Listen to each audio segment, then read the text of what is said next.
El 19 de agosto de 1941, a las 10 de la mañana, el teniente superior Zinovy Kolovanov observaba desde la escotilla de su KV-1 una línea gris que avanzaba en el horizonte. No era niebla, era el polvo levantado por los motores de la primera división Panzer alemana. El suelo pantanoso cerca de la aldea de Boskovitzy transmitía las vibraciones de aquella columna blindada, como si la tierra misma estuviera anunciando su propia destrucción. La máquina bajo sus pies pesaba 40 toneladas. El motor diésel V2 vibraba contra la cubierta del casco, emitiendo un calor que subía hasta la torreta. Kolovanov sabía que no estaba allí para patrullar ni para maniobrar. Estaba allí para morir despacio y, con suerte, retrasar al enemigo 20 minutos. Para comprender la orden que había recibido, hay que entender el colapso del Ejército Rojo en el verano de 1941. No era una retirada, era una desintegración. Las divisiones alemanas avanzaban hacia Leningrado con la velocidad de un incendio forestal, coordinando tanques, artillería y aviación mediante radios que funcionaban. Las unidades soviéticas quedaban rodeadas antes de comprender que el cerco ya se había cerrado. El camino hacia Leningrado estaba abierto. Solo existía un punto de estrangulamiento, una calzada estrecha que atravesaba un pantano demasiado profundo para que un tanque lo cruzara y demasiado ancho para sortearlo. Las órdenes de Kolovanov eran sencillas: sostener la carretera.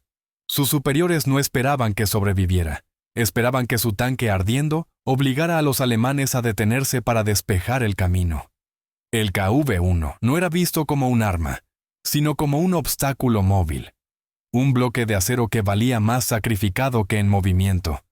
Mirando hacia el interior de la torreta, Kolovanov veía a su tripulación. El artillero Usov limpiaba la recámara del cañón de 76 milímetros, con el rostro cubierto de hollín.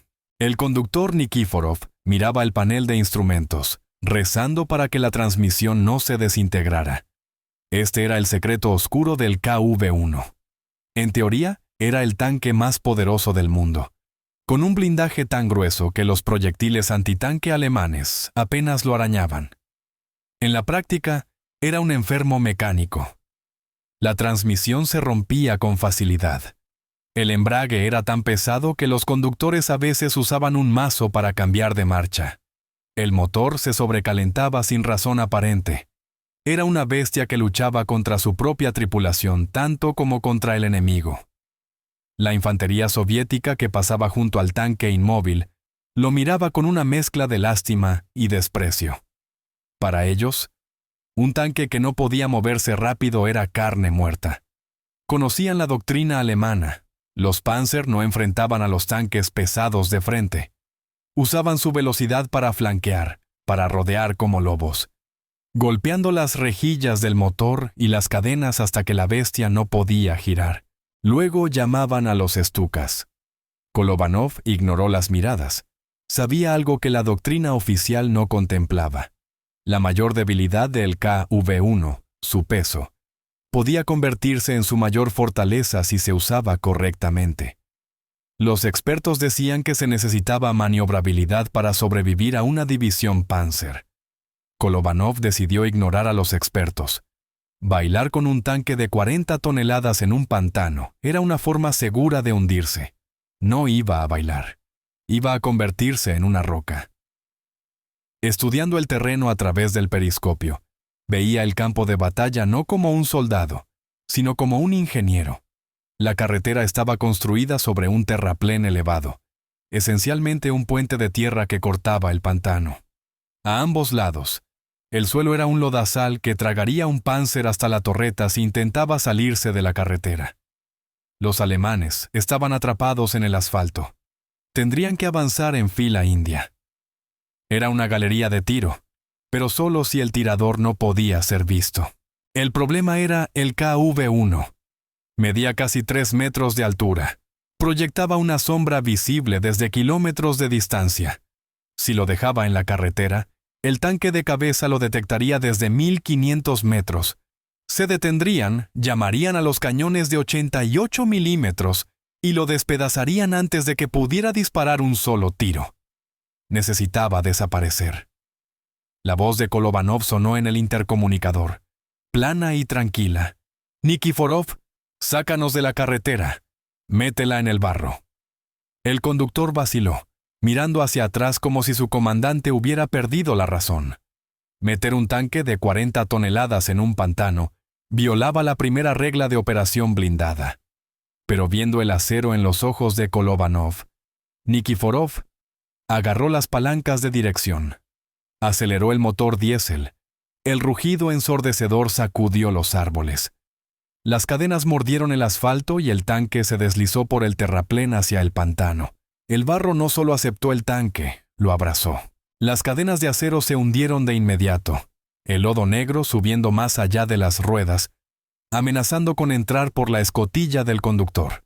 El motor gimió en protesta, pero Nikiforov mantuvo la potencia, empujando el casco más profundo en la tierra blanda, hasta que el tanque dejó de moverse. No estaba atascado, estaba enterrado. El casco quedó completamente sumergido en el suelo, dejando solo la torreta visible sobre la hierba. Saliendo de la escotilla, Kolovanov examinó su obra. No era suficiente. La torreta seguía siendo un bloque de acero verde que destacaba contra el marrón y amarillo de la hierba del pantano. Ordenó a la tripulación salir. Tomaron hachas y palas. Trabajaron sobre los pinos cercanos. No solo cubrieron el cañón con ramas, paisajearon el vehículo. Ataron gruesas ramas a los costados de la torreta, rompiendo la silueta. Plantaron pequeños árboles en el barro alrededor del casco para mezclar el tanque con el suelo del bosque. Empacaron musgo en los huecos entre las placas de blindaje para ocultar el brillo del metal. Paso a paso, el monstruo lisiado desapareció. Desde 50 metros de distancia, ya no parecía un tanque. Parecía una pequeña colina cubierta de maleza. Pero bajo el camuflaje, el corazón de la bestia seguía latiendo. El artillero Usov giraba el mecanismo de giro de la torreta por dentro, verificando los sectores de tiro. Preparó los proyectiles perforantes, apilándolos listos. Tenían 114 proyectiles para el cañón principal. Tenían unos cuantos miles de cartuchos para las ametralladoras. Y tenían una botella de vodka que nadie tocó. De pie sobre la cubierta del motor, sintiendo la vibración del motor al ralentí a través de sus botas, Kolovanov observaba la carretera. La nube de polvo se acercaba. Podía oír los motores individuales ahora, una sinfonía mecánica disonante de motores Maybach y cadenas chirriantes. Los alemanes venían. Eran los maestros de la guerra blindada, los conquistadores de Europa, cabalgando en sus Panzer III y IV, con la confianza de hombres que nunca habían sido detenidos. Tenían radios que funcionaban. Tenían ópticas claras. Tenían comandantes que sabían exactamente cómo desmantelar una línea defensiva. Pero tenían un defecto fatal. Eran arrogantes. Creían su propia propaganda. Miraban el mapa, veían el pantano, y asumían que ningún comandante de tanques ruso sería lo suficientemente estúpido como para enfrentarlos allí. Asumían que la carretera estaba despejada porque la Luftwaffe no había reportado ningún objetivo. Conducían hacia el embudo con las escotillas abiertas, fumando cigarrillos, pensando en la cena en Leningrado. Kolovanov volvió a bajar a la torreta y selló la pesada escotilla de acero sobre su cabeza. El interior del tanque se sumergió en una penumbra iluminada solo por el tenue resplandor del panel de instrumentos y la franja de luz diurna que entraba por la mira. El aire se volvió instantáneamente viciado, oliendo a sudor, diésel y miedo. Se puso los auriculares, las copas de goma presionando contra sus oídos, aislándolo del mundo exterior. «Usov», dijo, su voz sonando diminuta en el intercomunicador. «No dispares hasta que yo dé la orden. Quiero el tanque de cabeza en el abedul blanco. ¿Ves el abedul blanco?» «Lo veo, camarada teniente», respondió Usov, su mano descansando sobre la rueda de elevación. «El tanque de cola», continuó Kolovanov. «En el cruce. Los encerramos». Este era el plan. No era una batalla.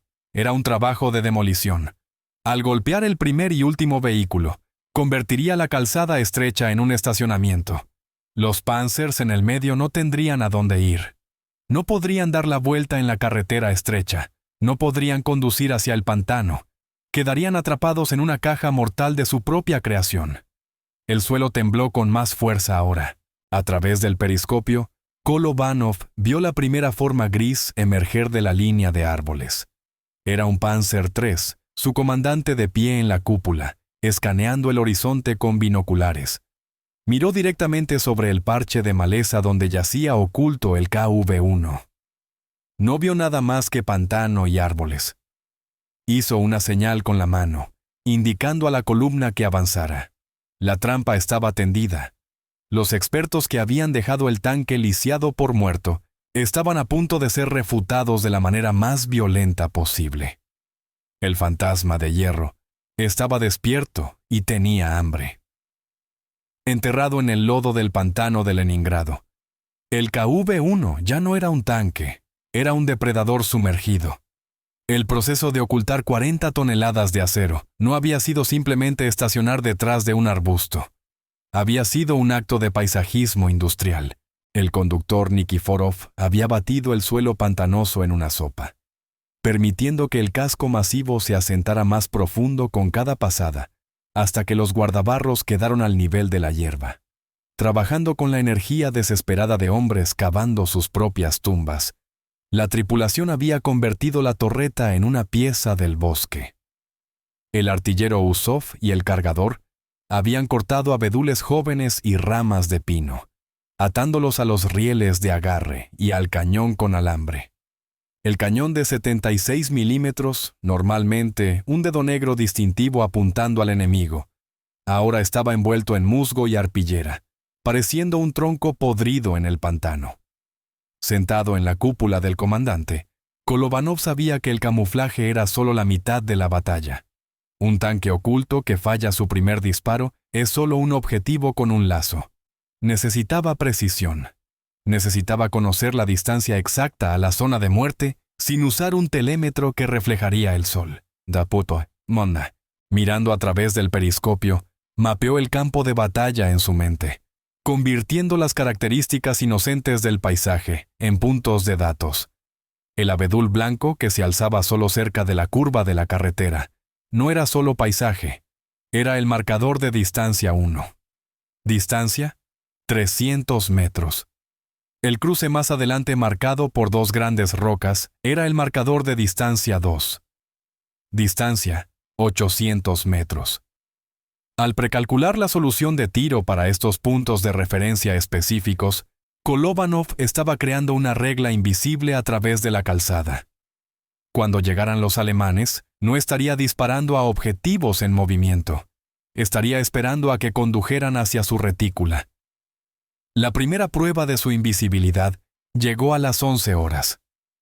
El sonido de un pequeño motor zumbando como un avispón furioso cortó el aire húmedo y pesado. Un motociclista explorador alemán conduciendo una BMW UR-75 con sidecar vino rasgando por la calzada. El conductor llevaba gafas y un abrigo de goma cubierto de polvo. Su metralleta MP-40 colgada del pecho. No miraba el pantano, miraba la carretera, buscando minas, buscando bloqueos, buscando lo obvio. Dentro del KV-1, la tensión era un peso físico presionando contra los pechos de la tripulación. La mano de Usov se cernía sobre la rueda de giro de la torreta, sus nudillos blancos. El cargador agarraba un proyectil, conteniendo la respiración. Si el explorador miraba a la izquierda, si veía el destello de vidrio del periscopio o la forma antinatural de la colina, el juego había terminado. «¡Aguanten!», susurró Kolobánov en el intercomunicador, la palabra apenas un aliento. «¡Déjenlo pasar!». La motocicleta pasó veloz junto a su posición. El conductor nunca giró la cabeza. Traqueteó sobre la calzada, sus neumáticos levantando grava que repiqueteó contra el casco oculto del tanque. Era el cebo. Si le disparaban, mataban a un hombre y salvaban a la división. Al dejarlo ir, estaban invitando a todo el ejército a cenar. El explorador desapareció por la carretera hacia Boskovitsi. el sonido de su motor desvaneciéndose en la distancia. Reportaría que la carretera estaba despejada. Diría a sus comandantes que los rusos habían huido. Pasó una hora, medida en el goteo de condensación dentro de la caja de acero y el zumbido de las moscas afuera. El calor dentro del tanque cerrado comenzó a subir, convirtiendo el compartimento de combate en una sauna que olía a cuerpos sin lavar y grasa de armas. Entonces el suelo comenzó a temblar de nuevo. Esta no era la vibración ligera de una motocicleta. Era un golpeteo profundo y rítmico que viajaba a través de las cadenas y hacia los huesos de la tripulación. Sonaba como un descarrilamiento de tren de carga sucediendo en cámara lenta. La primera división Panzer había llegado. Mirando a través del periscopio, Kolovanov los vio. Emergieron de la línea de árboles como una serpiente de acero, desenroscándose bajo el sol. Los vehículos de cabeza eran Panzer III, ligeros y rápidos, sus comandantes cabalgando con las escotillas abiertas, luciendo relajados. Detrás de ellos venían los semiorugas transportando infantería, los hombres sentados con las piernas colgando sobre los costados, fumando cigarrillos, riendo. Más atrás aparecieron los monstruos, los Panzer IV con sus cañones cortos de 75 milímetros. Se movían con una arrogancia casual, manteniendo el intervalo perfecto, sus antenas balanceándose en el aire. Este era el monstruo competente contra el que se enfrentaba Kolovanov. No eran conscriptos tropezando en una pelea, eran veteranos que habían conquistado Francia y Polonia. Escaneaban constantemente las líneas de árboles. Sus artilleros de torreta giraban hacia los lados, listos para disparar ante la primera señal de problema, pero buscaban amenazas a la altura de los ojos. Buscaban cañones antitanque ocultos en arbustos o infantería con cócteles Molotov. No buscaban un tanque pesado de 40 toneladas enterrado hasta el cuello en un pantano que ningún vehículo podía atravesar. Contando los objetivos, Kolovanov sintió una calma fría asentarse sobre él. 1, 5, 10, 20, 22 tanques solo en la primera columna, más semiorugas, más vehículos de apoyo. Era un desfile de objetivos. Si disparaba ahora, golpearía el tercer o cuarto tanque. La columna se detendría, retrocedería y se desplegaría. Necesitaba que estuvieran totalmente comprometidos. Necesitaba que el tanque de cabeza llegara al abedul blanco. Usov, dijo Kolovanov, su voz plana, perforante, el de cabeza en el abedul. Objetivo identificado, respondió Usov, su ojo presionado contra la mira telescópica. El motor de la torreta gimió suavemente mientras hacía un microajuste, alineando la retícula en el tronco del árbol blanco. El Panzer III de cabeza rodó más cerca. El comandante estaba comiendo una manzana, apoyado en el borde de su cúpula. No sabía que ya estaba muerto. Pasó la marca de 300 metros. Pasó el tocón. Llegó al abedul blanco. ¡Fuego! El KV-1 se sacudió violentamente en su tumba de barro. El sonido del cañón de 76 milímetros disparando dentro de una caja de acero cerrada fue como una granada explotando en un armario. La onda de presión golpeó contra los pechos de la tripulación y el bloque de cierre retrocedió, expulsando el casquillo de latón humeante con un tintineo metálico que resonó en sus oídos. Abajo en la carretera, el mundo terminó para el Panzer de cabeza. El proyectil golpeó el tanque alemán directamente en la placa de blindaje frontal. No rebotó. Perforó el acero como una aguja caliente atravesando cera, convirtiendo el interior del vehículo en una licuadora de metralla. El Panzer se detuvo instantáneamente, estremeciéndose cuando la munición en su interior detonó. Una columna de fuego erupcionó desde la escotilla del comandante, lanzando al hombre que había estado comiendo la manzana alto en el aire. La torreta se levantó del casco, aterrizando boca abajo en el asfalto con un estruendo que sacudió el suelo. El caos estalló en la calzada. La columna alemana frenó en seco, las cadenas chirriando, los vehículos chocando entre sí en una reacción en cadena de pánico. La infantería en los semiorugas se lanzó por los costados, arrastrándose hacia las zanjas. No sabían de dónde había venido el disparo. El eco del cañón había rebotado en los árboles, haciendo que sonara como si viniera de todas partes a la vez. «¡Tanque de cola!», gritó Kolovanov, ignorando el zumbido en sus oídos. «¡El del cruce! ¡Enciérralos!». Usov giró la rueda de elevación, girando la torreta a la derecha. El cargador metió un proyectil fresco en la recámara. El pesado bloque de cierre se cerró en su lugar con una finalidad mecánica. ¡Fuego! El segundo disparo rugió, pasando sobre el naufragio ardiente del tanque de cabeza y sobre las cabezas de los alemanes confundidos. Golpeó el último tanque de la columna, un Panzer IV que acababa de empezar a retroceder. El proyectil impactó el compartimento del motor en la parte trasera. No hubo explosión esta vez, solo una parada violenta y repentina cuando el bloque del motor se desintegró. Humo negro brotó de las rejillas traseras y el tanque se deslizó de lado, bloqueando completamente la carretera. La trampa se cerró. 22 tanques alemanes ahora estaban empacados en una estrecha franja de asfalto como sardinas en lata. No podían avanzar por el líder ardiendo. No podían retroceder por el Panzer IV muerto. No podían ir a la izquierda o derecha por el pantano. Estaban atrapados. Pero los alemanes no eran aficionados. Se recuperaron del shock en segundos. Los oficiales gritaron órdenes señalando hacia el pantano. Las torretas comenzaron a girar, buscando la fuente del fuego. Vieron la bocanada de humo elevándose desde la colina en el pantano. Vieron el destello del tercer disparo. «¡Nos ven!», gritó Nikiforov desde el asiento del conductor cuando una bala de ametralladora chisporroteó contra el bloque del periscopio. «¡Que miren!», gruñó Kolovanov. «Concéntrense en el centro. Despedácenlos». El fuego de retorno alemán comenzó como un goteo y se convirtió en una inundación. Primero las ametralladoras abrieron fuego, las balas martillando contra el blindaje del KV, uno como granizo en un techo de hojalata.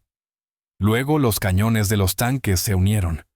Proyectiles de 37 y 50 milímetros golpearon la torreta, creando gongos ensordecedores como campanas que vibraron los dientes de la tripulación.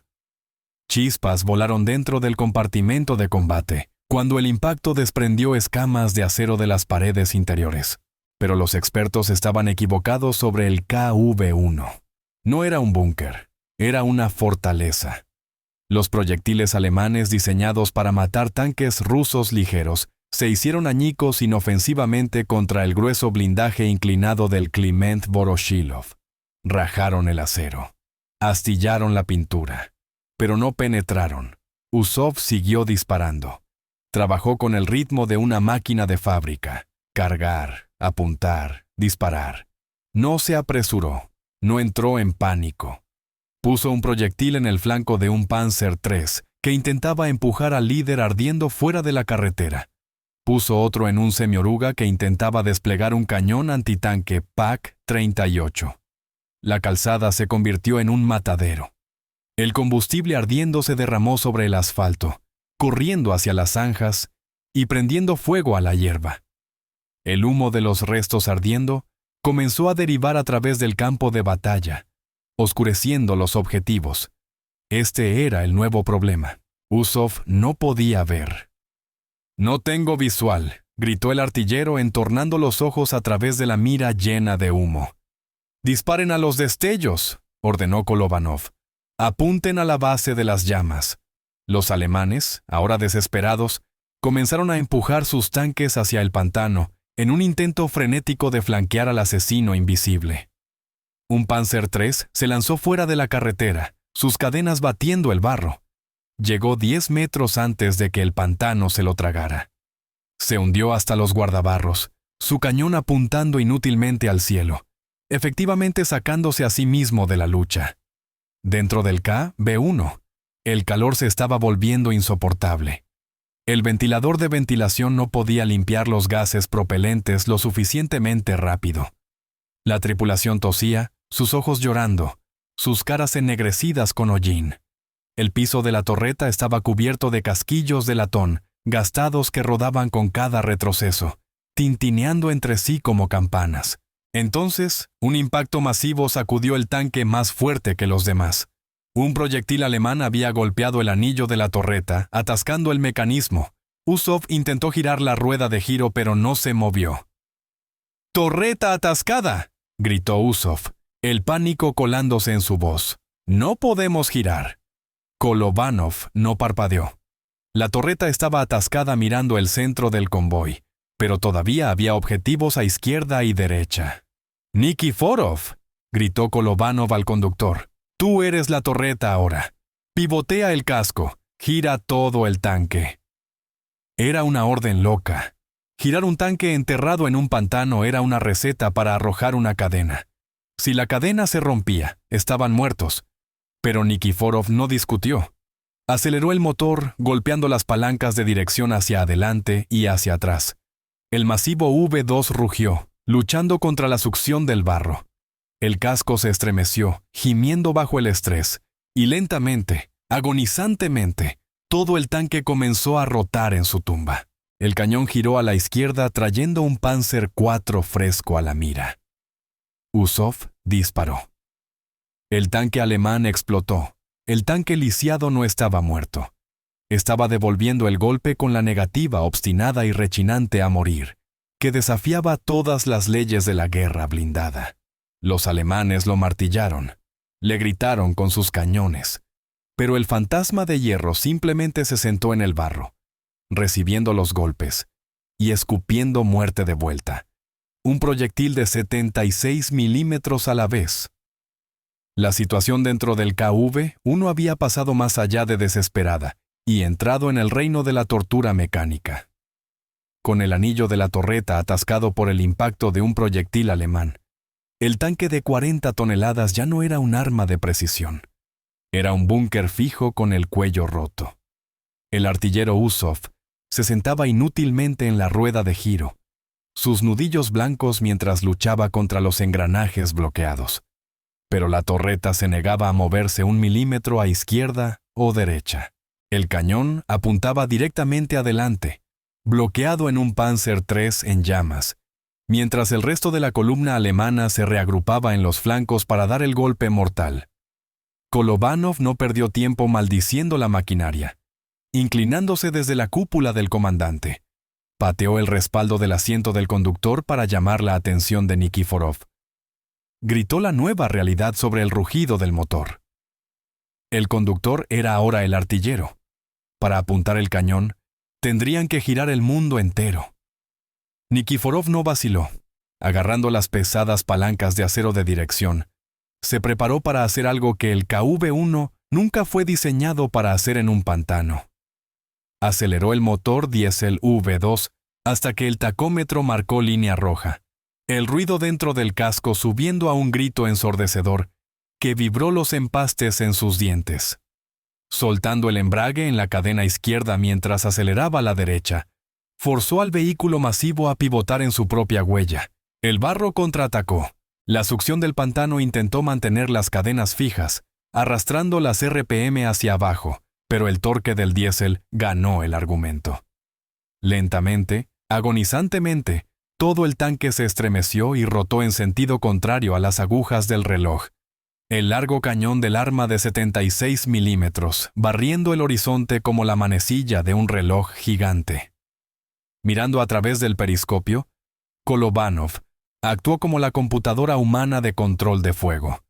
Observó la retícula derivar más allá de los restos ardiendo, hasta que se alineó con un objetivo fresco.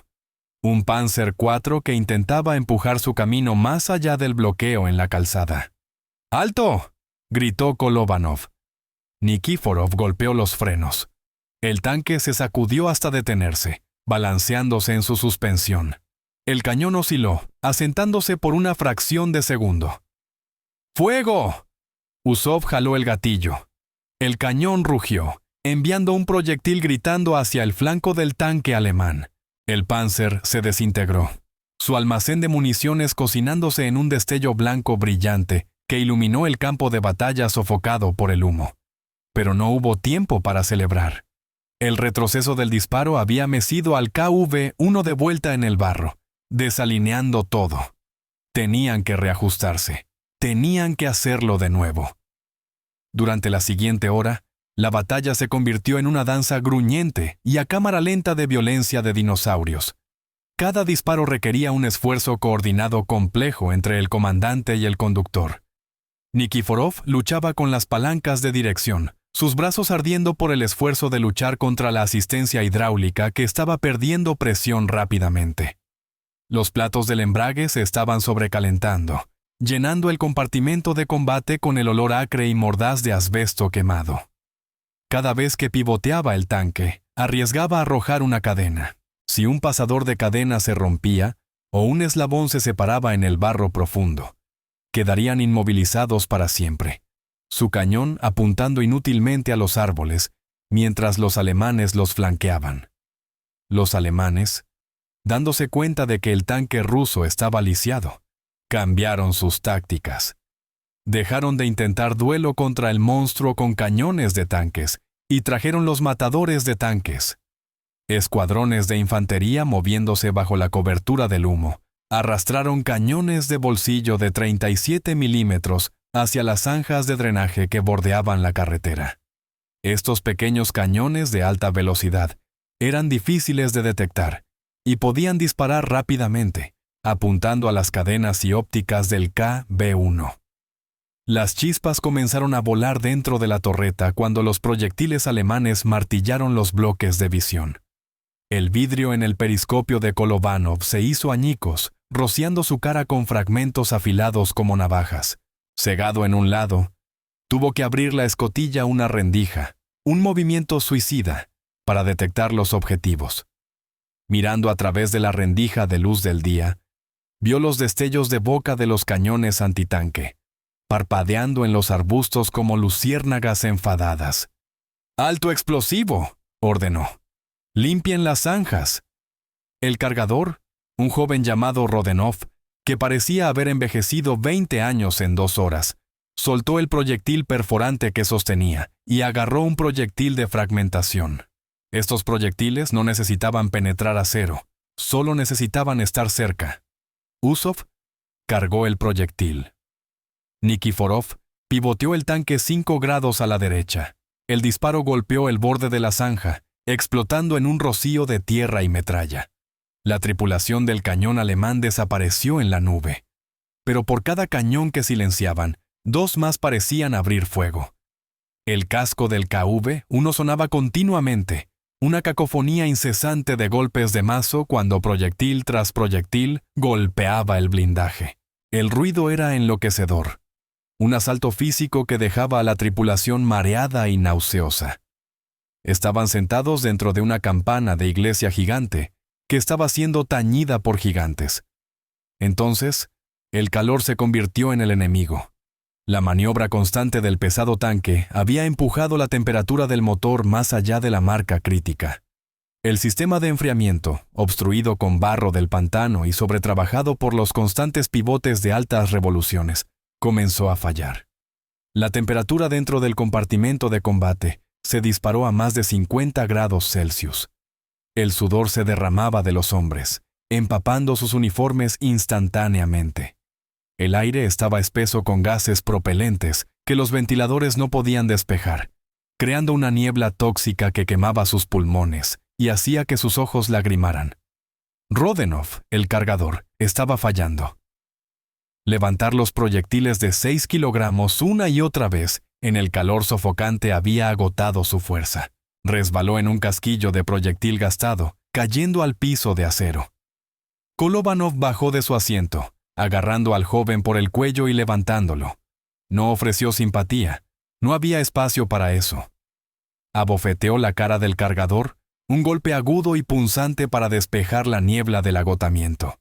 Señaló la recámara. El mensaje era claro. Si te detienes, morimos. Rodenov asintió, sus ojos amplios y vidriosos, y agarró otro proyectil. El ritmo se reanudó. Pivotar, parar, disparar, cargar.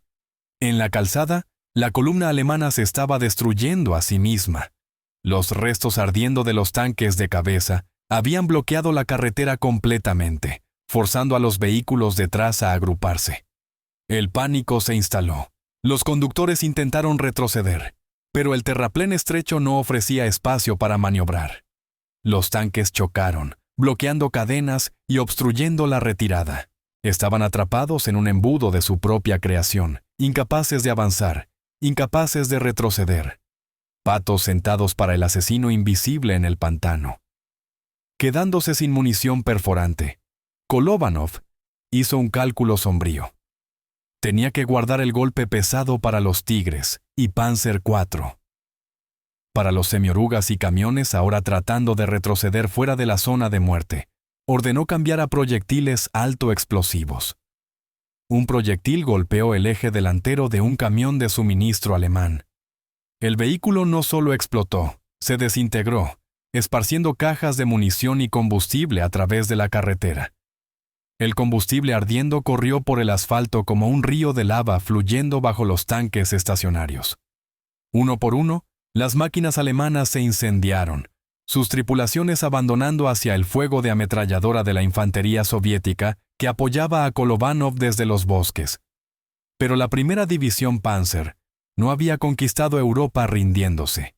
Un grupo de 3 Panzer IV logró empujar un naufragio hacia el pantano, despejando un camino estrecho. Aceleraron, sus motores gritando, tratando de precipitarse hacia la posición del KV-1.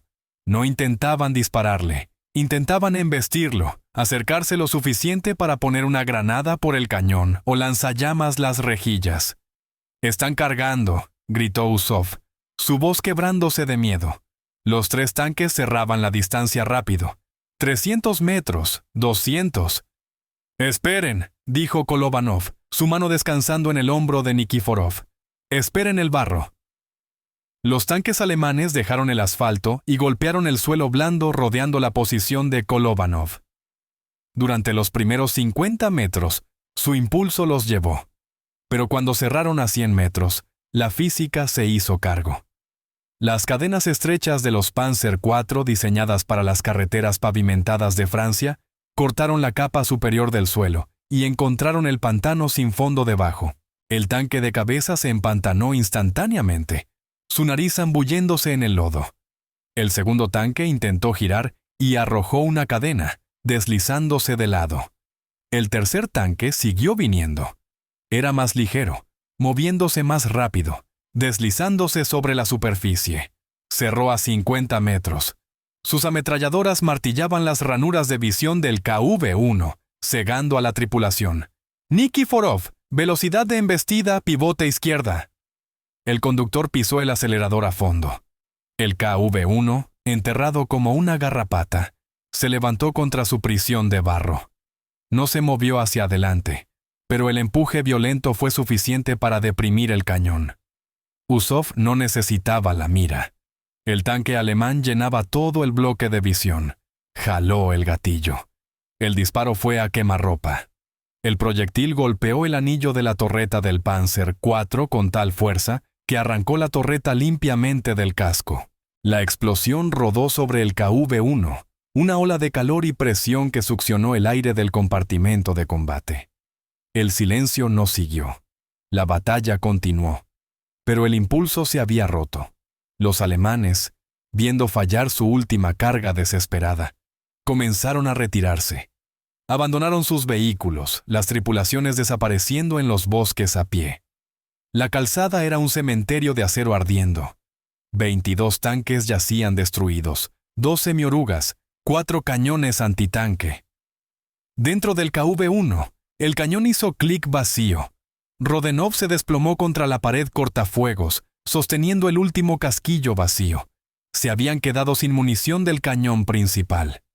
Solo ametralladoras, graznó Kolovanov, su garganta en carne viva por los gases, pero no quedaban objetivos a los que disparar. La carretera estaba silenciosa, salvo por el crepitar de los incendios y el estallido de munición cocinándose. El fantasma de hierro se sentó en su hoyo fangoso, vapor elevándose de su cubierta de motor, su blindaje marcado por 156 impactos distintos. Ni un solo proyectil alemán había penetrado. La pintura se había ido, arrancada por la tormenta de acero. Los guardabarros estaban destrozados. Los periscopios estaban destrozados, pero el corazón de la bestia aún latía. Kolovanov abrió la escotilla. El aire fresco de la tarde se precipitó, oliendo a agua del pantano y muerte. Se izó arriba, sus piernas temblando, y se sentó en el borde de la cúpula. Miró la devastación que había causado. No parecía una victoria. Parecía un depósito de chatarra en el infierno. La columna ardiendo se extendía por 1,5 kilómetros, una serpiente retorcida de fuego y humo. Encendió un cigarrillo, sus manos temblando tan mal que tuvo que usar ambas para sostener el fósforo. Tomó una calada, el humo sabiendo dulce comparado con los gases diésel debajo. Su tripulación comenzó a salir, colapsando sobre la cubierta del motor, jadeando por aire. Estaban sordos, cubiertos de moretones, exhaustos más allá de las palabras, pero estaban vivos. Los expertos habían dicho que el tanque estaba lisiado. Habían dicho que era un ataúd. Lo habían dejado por muerto. Kolovanov palmeó el acero marcado de la torreta. La roca había sostenido el río, y el río se había ahogado. El silencio no llegó a la calzada de una vez. Se asentó sobre el campo de batalla en capas, reemplazando el rugido ensordecedor del cañón de 76 milímetros con el crujido del metal enfriándose y el siseo del vapor escapando. Sentado en el borde de la cúpula del comandante, Zinovy Kolovanov observó el sol hundirse bajo la línea de árboles, pintando el cielo sofocado por el humo en moretones de púrpura y rojo. La adrenalina que había mantenido su corazón martillando como un pistón durante la última hora, finalmente se drenó, dejándolo temblando en el aire cálido de la tarde. Debajo de él, el casco masivo del KV-1 crujía y gemía cuando el acero se contraía, desprendiendo el calor de la batalla como un animal cansado sacudiéndose el agua. Saliendo de la escotilla, el resto de la tripulación se derramó sobre la cubierta del motor, luciendo menos como soldados y más como mineros sobreviviendo un derrumbe. El artillero Usov se frotaba los ojos enrojecidos e hinchados por los gases propelentes, sus manos temblando tanto que no podía desabrochar su casco. El conductor Nikiforov yacía plano sobre su espalda en el acero caliente, mirando las primeras estrellas apareciendo a través de la neblina, su pecho agitándose mientras intentaba limpiar el monóxido de carbono de sus pulmones. No hablaban. No había celebraciones ni palmadas en la espalda. Estaban simplemente demasiado vacíos para la victoria. Mirando sobre la carretera, la escala de la destrucción era difícil de procesar, incluso para los hombres que la habían causado. La calzada, que esa mañana había sido una franja limpia de asfalto corriendo a través del pantano verde, era ahora una cicatriz dentada de metal ennegrecido. 22 tanques alemanes yacían rotos en una línea que se extendía por casi 1,5 kilómetros. Algunos estaban volteados boca arriba como escarabajos muertos, sus cadenas desenrolladas y desparramadas por la carretera. Otros eran solo cascarones ahuecados, ardiendo con una intensidad baja y hosca que duraría días. El aire olía a caucho asado, aceite quemado y el olor enfermizamente dulce a cobre de la sangre. Caminando por el costado de su propio tanque, Kolovanov inspeccionó la fortaleza que los había mantenido vivos. El KV-1 parecía que había sido masticado por un gigante. La pintura verde se había ido, arrancada por la tormenta de metralla y ondas de choque. En su lugar, el blindaje era un paisaje lunar de ranuras plateadas y marcas de quemaduras negras. Pasó una mano enguantada sobre la torreta, sintiendo los cráteres profundos y dentados donde los proyectiles perforantes alemanes habían golpeado. No solo habían sido golpeados, habían sido martillados. Más tarde esa noche, cuando los refuerzos de infantería soviética finalmente avanzaron para asegurar la posición, llegó un oficial de inteligencia del batallón para documentar el combate. No creía los informes iniciales por radio. Ningún tanque solitario, mucho menos uno lisiado atascado en un pantano, destruye una compañía blindada entera. Pero de pie en el barro junto a la máquina de Kolovanov, el oficial dejó de dudar y comenzó a contar. Caminó alrededor del KV-1 con un trozo de tiza, rodeando cada marca de impacto en la torreta y el casco. Contó 10, luego 50, luego 100. Para cuando terminó, la tiza era un muñón. 156 impactos distintos. 156 veces, un artillero alemán había alineado el disparo perfecto, jalado el gatillo y observado su proyectil rebotar del acero soviético como una piedra golpeando una pared. Los expertos en el cuartel general que habían llamado al tanque un ataúd estaban equivocados. No era un ataúd, era un yunque. Los alemanes lo habían golpeado con todo lo que tenían y se habían roto sus propios martillos en el proceso. El impacto estratégico de la emboscada fue mucho más allá de los 22 restos ardiendo. Al bloquear la carretera de Voskovitsy, Kolovanov había metido un palo en los radios del avance alemán sobre Leningrado. La primera división Panzer, la punta de lanza de la invasión, fue forzada a detenerse. Tuvieron que esperar a que los incendios se consumieran. Tuvieron que traer vehículos pesados de recuperación para arrastrar los cadáveres fuera de la calzada. Tuvieron que reagruparse y encontrar una nueva ruta a través de los pantanos. Ese retraso compró a los defensores de Leningrado algo más valioso que el oro: tiempo. Dio a los civiles tiempo para cavar zanjas antitanque. Dio a las fábricas tiempo para evacuar. Dio al Ejército Rojo tiempo para traer divisiones frescas. Pero para Kolovanov, la guerra no se detuvo para repartir desfiles. La mañana siguiente, la tripulación reabasteció la bestia sedienta, limpió el barro de las cadenas y se preparó para moverse. Eran soldados en un ejército en retirada, y los héroes eran solo hombres que tenían que luchar de nuevo mañana. Lucharon durante el sitio de Leningrado, sosteniendo la línea mientras la ciudad moría de hambre. Su tanque se convirtió en una leyenda susurrada entre la infantería. Se volvieron los fantasmas de hierro, los hombres que no podían ser asesinados. Pasaron los años. La guerra terminó. Las cicatrices en la tierra sanaron con hierba y abedules, ocultando los cráteres y los parches quemados de tierra. La historia de la emboscada en Voskovitsy derivó en los archivos polvorientos de la historia militar, eclipsada por las batallas masivas de Stalingrado y Kursk. Zinovy Kolovanov sobrevivió la guerra, pero no volvió a casa con fama. Vivió una vida tranquila trabajando en una fábrica en Minsk, un hombre modesto que rara vez hablaba del día en que detuvo una división Panzer. No necesitaba el aplauso. Sabía lo que había hecho. Sabía que por una tarde había sido la roca que rompió el río. No fue hasta décadas después, cerca del sitio de la emboscada, que finalmente se erigió un monumento. Es un tanque pesado colocado sobre un plinto de piedra, su cañón apuntando al oeste hacia la carretera donde vinieron los alemanes. Se alza allí hoy, un centinela silencioso observando el pantano Pacífico. Los visitantes que se detienen allí pueden leer la placa, trazando los números con los dedos. 22 tanques, 156 impactos. Y sacuden sus cabezas con incredulidad. Parece imposible. Parece un mito inventado para levantar la moral. Pero la física de ese día fue real. El acero ardiendo fue real.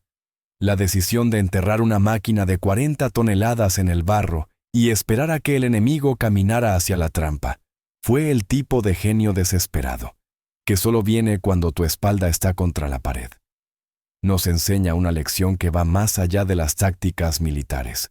Nos recuerda que estar lisiado o en desventaja es solo un estado mental. Los expertos vieron un tanque roto que no podía moverse. Kolovanov vio un búnker que no podía fallar.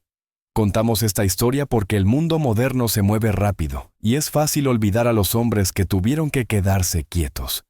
Olvidamos que a veces la victoria no se trata de velocidad o tecnología o tener el mejor equipo. A veces la victoria se trata de clavar tus talones en el barro, mirar al monstruo a los ojos y negarte a moverte. Los alemanes trajeron una guerra relámpago a Rusia, pero en Voskovitsy se toparon con un hombre que era puro trueno. El registro oficial del combate del 19 de agosto de 1941 contabiliza las pérdidas alemanas y certifica la efectividad táctica de la defensa.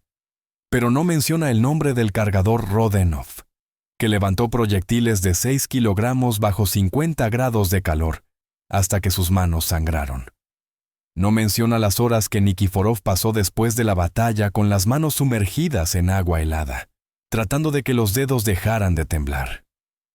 No dice que Usov perdió la audición en el oído izquierdo para siempre.